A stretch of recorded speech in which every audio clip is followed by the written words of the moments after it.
Okay. Ladies and gentlemen, twolekedde awo Vigi Junior ganga twolekere ekyatuleese olwaleero. Naffe twolekedde gamba nti abadde asagasaga kalira kubanga obadde olina gy'olaga sooka obize ku bbali kubanga nzikiriza nti bingi bye tugenda okulaba wano ebimu owulira biwulire ebimu olaba birabe ku TV ebimu wasomako bisome. Twolekedde olugendo okuva e Soroti okudda e Mbale mu kibuga Mbale ku lwaleero etwalibwanga City Mbale City. Yes, Mbale City. N'olwekyo njagala kugamba nti tambula nange. Yes, tambula nange. Olugendo ono lwa kilomita 10 era lugenda tutwalira essaawa emu n'eddakiika 30 naye gwe omulabi wange ngenda ddukufundiza ndukutere mu ddakiika 18 zokka. Yes, ngenda ddukuteera mu ddakiika 18 zokka. Kati wano woolaba mu kaseera kano wetutambula twolekera okuva e Soroti wano tuyingira district oba tuyingira tawuni y'Ekkuumi. Awo twabadde tuyingira tawuni ya Kumi tawuni ntono nnyo. Basajja bange bangi be nabuuza nti wano wa bangi nga bamanyi waliwo naye nti ebitundu nga bikuze eyo roundabout eya Kumi. Yeeyo roundabout eya Kumi. Gwe wenna abadde awulira obuwulizi Kumi yeeyo roundabout.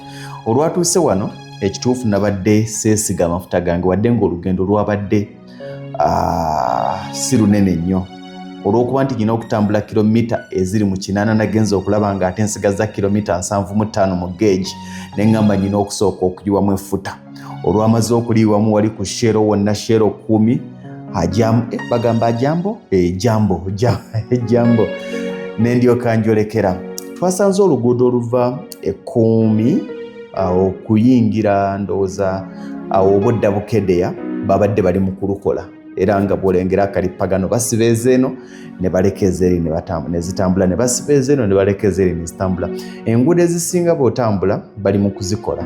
Enguudo ezisinga bali mu kuzikola kubanga ne bwe nabadde mu kibuga Moroto enguudo nnyingi ziri mu kukolebwa. Kyekiri kye nagambye nti simanyi oba mu enguudo z'e Moroto mu Karamoja bali mu kuddaabiriza oba bali mu kuzikola kubanga nasanze nga bakola nkole nga bayiwa buyi kolansi kubanga nasanze ziri mu kukolebwa. Olwabadde okutuuka wano akakuba ne katandika ennaku zino tukeetaaga ne ngamba Mukama mulungi kiregeeza olugendo gye tugenda lwa mikisa. Akakuba ko kayingiddewo. Tuli ku lugendo lwa kilomita 10. Twatandikidde Soroti naye nagenda ngenda ddukufundiza ndukutere mu ddakiika 18 wadde nga kikwetaagisa essaawa emu n'ekitundu ku ssaawa 2 okuvuga okuva e Soroti okuyingira Mbale. Kaseera akakuba lundaganya yange tennatandika kutonnya ekyasobola okupirimpya. Oli ajja kubuuza nti wavuze oba watambulidde mu mmotoka ya lukale? Twavuze kasipasiyo kaffe era ne katutuusa. Enkuba yagenze okubanga egiraagiramu eti nga naffe tuyingidde ekibuga Mbale. Kati ladies and gentlemen, ebadde preamble ey'olugendo. Kati njagala okulaga kye bayita ekibuga Mbale. Nakugambye nti bw'obanga omaze ebbanga lya myaka 2 nga toyingira mu kibuga Mbale nga wagenda ku kyeyo bye waleka birala. Amakubo tegakyuse wagaleka wegali naye ebizimbi bye walekako tebikyaliwo. Njagala otunuulire ekibuga Mbale y'emu ku site ze bataakola nsobi okuzifuula site nga ddala amazima naawe ogituukamu n'okkiriza nti Mbale yali egwanidde okufuulibwa site nga bw'olaba Masaka ekibuga kya Ssaabasajja. Mbale erimu abantu bawera kubanga okusinziira ku bibalo erimu abantu 30,000. Mbale erimu abantu 30,000. Bw'olengera essaawa eyo eya Airtel eyo awo yeringa senta ya Mbale era wokakasiza nti amazima ndi Mbale. Eyo Guga Mall eyinza okuba nga ye mall esingo seyinza okuba wabula nkakasa nti ye mall esinga obunene mu kibuga Mbale. Kyekiri kye nagambye nti ebizimbe bingi ebizimbiddwa ebizimbe bingi ebiteereddwamu etambulira ddala ate ng'egatta amakubo ndowooza galinga 2 oba 3. Ekyo ekizimbe kikyazimbibwa naye olaba ekintu nga singa banaaba nga bakiggyeko engalo ogenda kulaba ekizimbe ekigenda okufuula Mbale emunyeenye kubanga kiri ku nkulungo kwennyini awo ku roundabout. Kiri ku roundabout kwennyini. Njagala otunuulira embeera yaawo. Mulimu abantu abali mu mitwalo 30 naye ekibuga ekiteeketeeke. Mbale kuva dda nga kibuga kirungi. Eno bagiyita Elgon region Bamasaaba.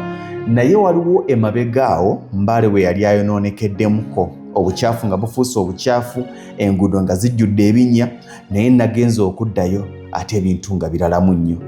Olaba kati ekifo ekirungi. Mbale alina nga bw'olaba ndowooza ewaffe Masaka bwe tulina division 2, tulina division ya Nnyendo Mukungwe ne division ya Kimanya Kabonera. Ne Mbale alina division 2. Alina industrial division. Industrial division erimu ward 26. Ekyo kizimbe kya NSSF bagiyita Mbale City House. We wali NSSF awo njagala weetegereze. We wali ne Uganda Communications Commission. Tuli Mbale nagaye nti bw'obanga oludde okujja tuula.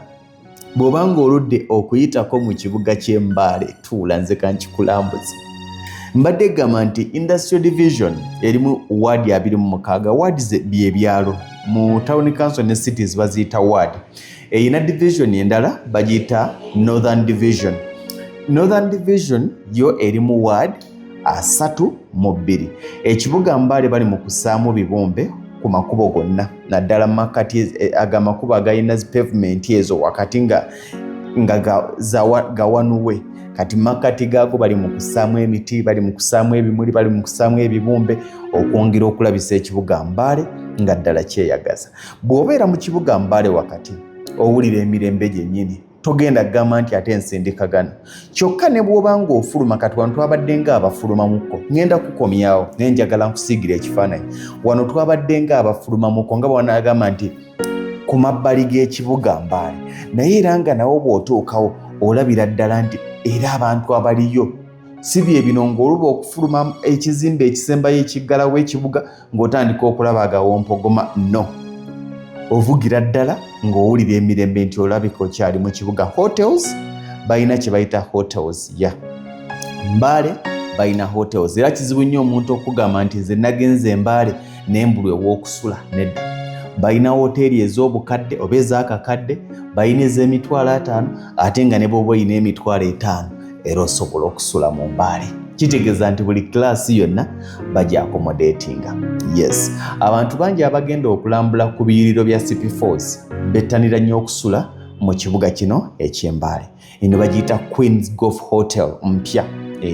Mpya eyinza okuba nga si mpya nnyo naye mpya. Bwekyo bwerabika hotel nnungi ate nga n'endala eyo gye nsobodde okulagako kubanga etweteze kaŋŋambe bwe nti etweteze. Yes, kadde ka baana kudda waka. Kadde ka baana kudda waka naye njagala otunuulire. Twafulumye dda ekibuga Mbale Rwanda Business Center. Twagifulumye dda naye njagala otunule eno gye tuyita gye wandigaye nti kati otandise ekyalo ky'ekibuga Mbale. Olabira ddala obulamu obulungi kati wano. Kye nagambye kuba abadde Soroti naye nkugamba nti bino ebitundu tolowooza nti bw'ojja eno ogenda kudondola nedda. Waliwo essomero awo bayeffeeyawe essomero lya private lya public lya government naye lirina kye bayita omwana. Twasanze abaana bali mu kudda waka naye twavuze kilomita nga nnamba ng'abaana tukyali ku lubebeyu lw'abaana ndowooza olengera nga tuli ku lubebeyu lw'abaana. Mbadde gamba nti totunuulira nti olw'okuba oli Mbale n'olowooza nti ebintu byayo bya layisi n'olowooza nti kati nsobola okufunayo ettaka erya layisi nedda mukwano ate eno wa bbeeyi nnyo. Era bw'oba ng'onoonya bya layisi binoonyeza ewakiso okusinga obinoonyeza mu kibuga Mbale. Kino si kulimba abaliyo bajja tujulira oba abazaalibwayo oba abamanyi ebyafaayo byayo. Abo bonna abaana bava ku ssomero liri lyenkugambye. Bava ku ssomero liri lyenkugambye. Kino nkikoze kubanga wandigambye nti lwaki totufulumizaako wabweru. Njagadde okufulumyako wabweru ndyoke nkuze munda osobole okuba ng'otegeera nti Mbale ne bw'oba nga ofulumye asigala akuweesa essanyu, osigala olaba ekibuga ekiteeketeeke. Eno wasulayo babede era ogenda okulaba hotels, ogenda okulaba maka, ogenda okulaba ofiisi za bitongole, amaka g'abakungu. Yes, kyekimu ku bitundu ebirina ebyafaayo ebigagga. Gwe wenna ayagala okutambula okuva e Kampala okuyingira e Mbale, ku lwange nja kugamba nti obeera ku deal ntuufu. Okuva e Kampala okuyingira Mbale kijja kwetaagisa okuvuga kubanga ziri kilomita 2.4. Kilomita 2.4.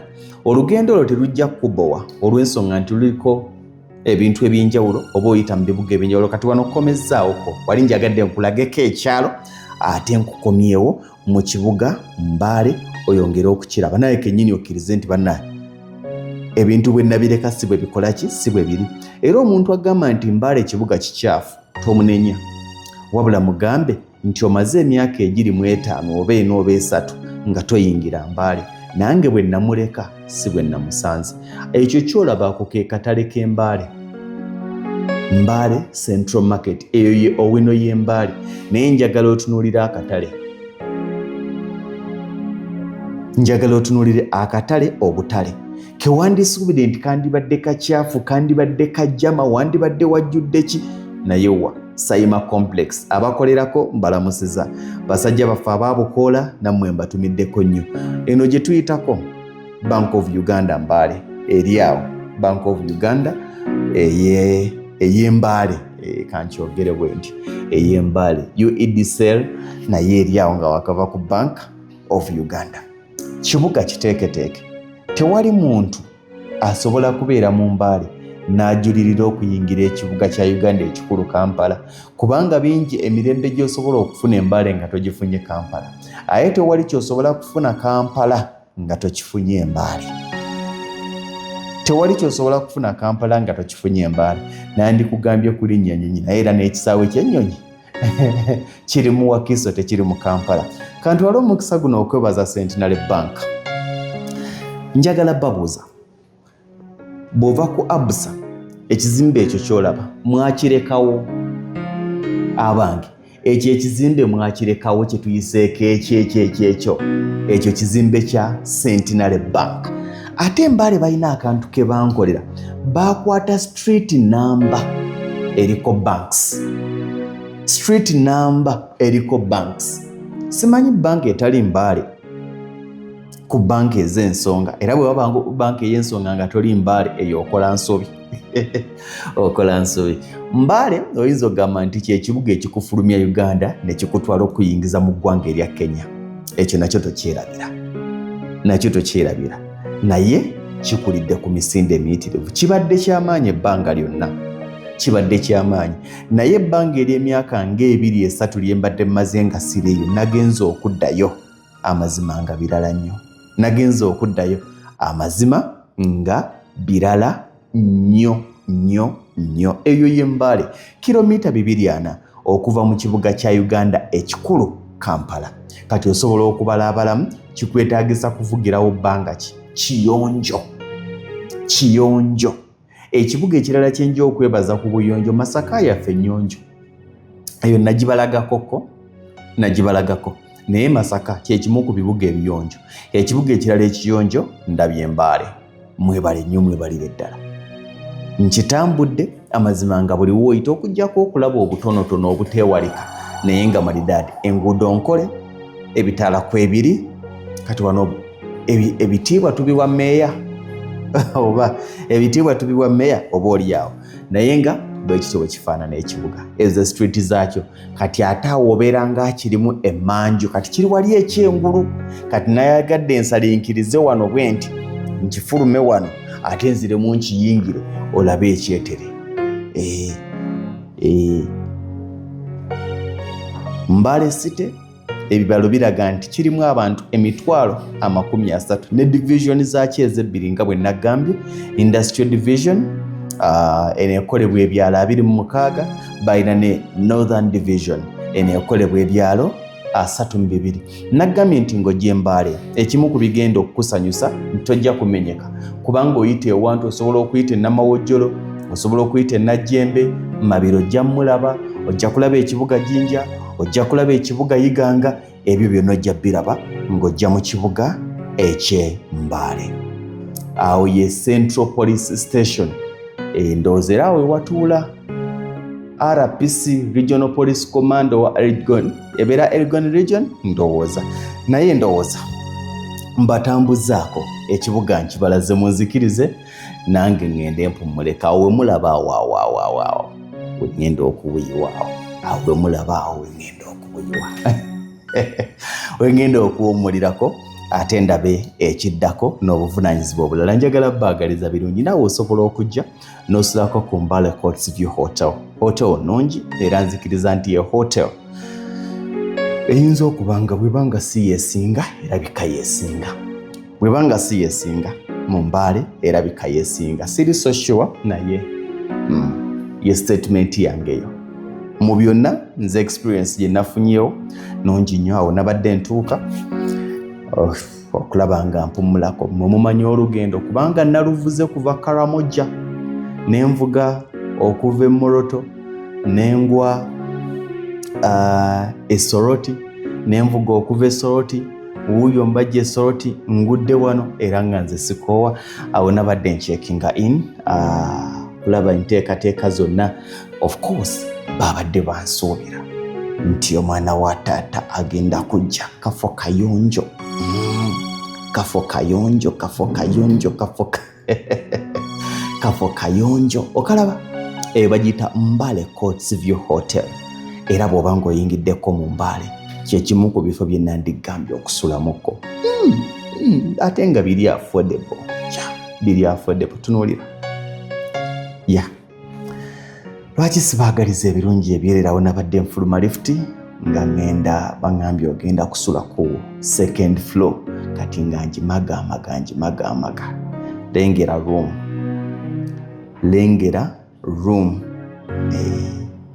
lengera room olw'okuba nadde ntambudde ebbanga ddene nga nokkowankooye mpise mu bintu ebyenjawulo nadde nyina okusooka okunaabako mu ngalo n'akasabbuuni akatawula akafeesi. Awo emirembe gikomawo ate nze kutuzza otwokyawo wentava ninga omugenzi Paulo Kafeero otuzina tusanzeeyo nenga akansooke ntusse mu firiji tusooke tunnyogoga akafiriji weekali olwalengedde akacaayi konze kankaleke nga kabuguma ndyoke ndaba ate ki ekiri eno. Munzikirize mbaagalize ebirungi ebyereere.